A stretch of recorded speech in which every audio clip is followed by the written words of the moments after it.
Assalamualaikum warahmatullahi wabarakatuh. Saya Zulkifli Rahim, Prodi Komunikasi Penyiaran Islam. Nah, di sini saya akan mewawancarai salah satu pemilik rumah pemotongan hewan, yaitu Ibu Mila, jurnalis SPT Eskom Mkom. Baik, selamat siang Ibu Mila. Nah, di sini Bu, saya akan memberikan beberapa pertanyaan tentang rumah pemotongan hewan Ibu.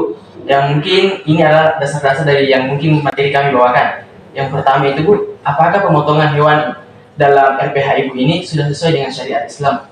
Jadi setiap pemotongan, apalagi kita kan beragama Islam, pasti mengikuti syarat-syarat Islam. Jadi memang di sana ada tim untuk memotong hewan dan mereka memotongnya sesuai dengan syarat Islam. Selanjutnya Ibu, apakah dalam pemotongan hewan ini itu masih menggunakan manual mesin atau sudah masuk menggunakan mesin Bu? Jadi rumah potong hewan kami itu berdiri dari tahun 2000 ya, tahun 2000 ya, tahun milenial itu sudah hampir 20 tahun lebih, 20 tahun lebih. Jadi alatnya di sana itu kita masih pakai manual. Ya, masih manual. Jadi belum pakai mesin, masih manual, masih menggunakan pisau, masih menggunakan mesin AC, asa pisau. Jadi masih manual. Kira-kira Bu, untuk menerima jasa biaya pemotongan ini di tempat Ibu itu berapa biaya yang mungkin kita keluarkan? Jadi untuk jasa pemotongan itu kami tidak ada jasa pemotongan karena kami yang menyiapkan kami yang menyiapkan sapinya atau kuda. Jadi sapi, kuda kami yang menyiapkan, jadi jasa pemotongannya itu gratis. Jadi kita siapkan memang ada tim pemotong, ada tim yang menguliti, kemudian ada tim yang memisahkan daging dengan tulang, tapi itu tidak ada biayanya, gratis selama konsumen kami itu memesan hewannya itu ke kami akan memotongnya secara gratis ya, secara gratis, yang intinya mereka beli hewan di kami. Oh, berarti ini Bu, fokusnya itu dia cuma membeli hewan tetapi tidak mengeluarkan biaya sekali sebesar pun. Gratis. Ya. Oh, selanjutnya Ibu, kira-kira Ibu itu awal mula berdirinya RPH ini itu dari mana? Dari mana sejarahnya? Ya, sejarahnya jadi rumah potong hewan ini adalah milik keluarga ya, milik pribadi. Jadi berawal dari dimana di kampung kami itu di daerah Bulukumba, tepatnya di Desa Tritiro. Maksudnya masyarakatnya itu memang pemakan daging ya, rata-rata kan. Kemudian konsumen kami, banyak konsumen yang lari ke kota untuk membeli daging. Maka keluarga kami atau bapak saya itu berinisiatif bagaimana kalau misalnya kita menyiapkan jasa, setelah ada jasa pemotongan, banyak konsumen yang datang, kita buatlah secara resmi RPH-nya. Dari dulu ada secara resmi rumah potong hewan dan dinamakan dengan Mutiara Hati. Seperti itu asal mulanya. Kemudian lama-kelamaan dari luar kota, dalam kota sudah terkenal dan alhamdulillah konsumen kami sudah banyak.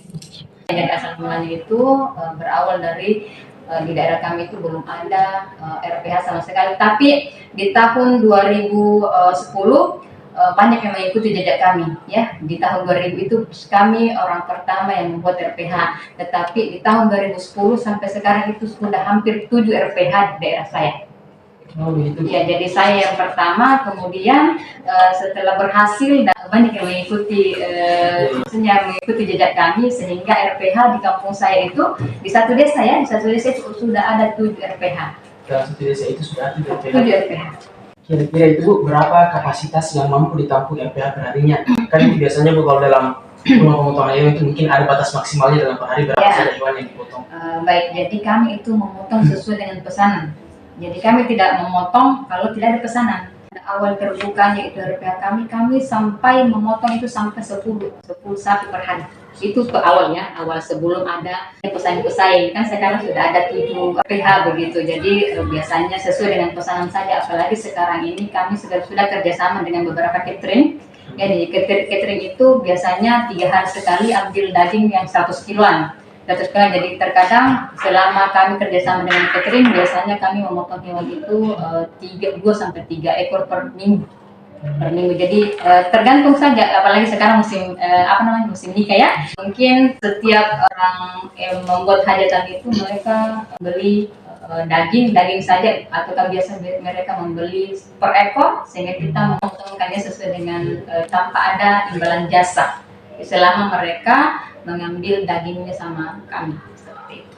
Eh, itu Bu, berapa kira-kira karyawan untuk sementara ini yang Ibu miliki di RPH Mutiara Hati? Jadi karyawan namanya juga pihak keluarga ya, dari pihak keluarga kami itu tidak menuntut pekerjaannya, tetapi setiap setiap kita kami memotong pasti ada saja orang yang dipanggil. Jadi satu ekor itu pekerjanya 3 orang. Jadi saat yang menyembelih memiliki terkadang 3 orang, maksimal 4 orang dalam satu ekor. Kalau untuk upah yang sendiri untuk diterima pada karyawannya itu berapa?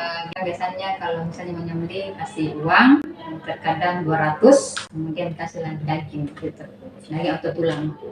Mungkin terakhir Bu, kira-kira apa motivasi Ibu sehingga Ibu semangat untuk mengembangkan RPH ini? Yang pertama kan ada jualnya pastinya toh. Kemudian ya pastinya kan ada jualnya. Kemudian memang turunan dari keluarga. Pertama bapak saya itu hobinya memang beternak. Kemudian diturunkan ke anak-anaknya. Saya juga dari dalam peternakan awalnya dari peternakan. Motivasi saya itu ingin mengembangkan usaha orang tua. Yang kedua yaitu karena menjanjikan juga ke depannya. Dan banyak orang yang tidak mau melaksanakan ini karena apa? Karena berat. Yang berat di modal pastinya harus bermodal besar yang ini. Kemudian yang kedua adalah tanggung jawabnya dalam memelihara sapi dan tanggung jawab ke konsumen. Karena terkadang misalnya ya sekarang itu kan banyak yang menyediakan daging oplosan. Kalau kami itu selalu siapkan daging segar. Jadi nanti ada yang mau mengambil baru kita sembelihkan. Jadi di depan konsumen kita sembelihkan itu sapinya. Ya mungkin itu saja Bu pertanyaan dari saya. Untuk ini saya ucapkan terima kasih banyak Bu. Baik, itulah tadi hasil wawancara dari rumah pemotongan hewan ternak Ibu Mila, jurnalis SPT Eskom Mkom. Saya Zulkifli Rahim pamit undur diri. Assalamualaikum warahmatullahi wabarakatuh. Waalaikumsalam warahmatullahi wabarakatuh.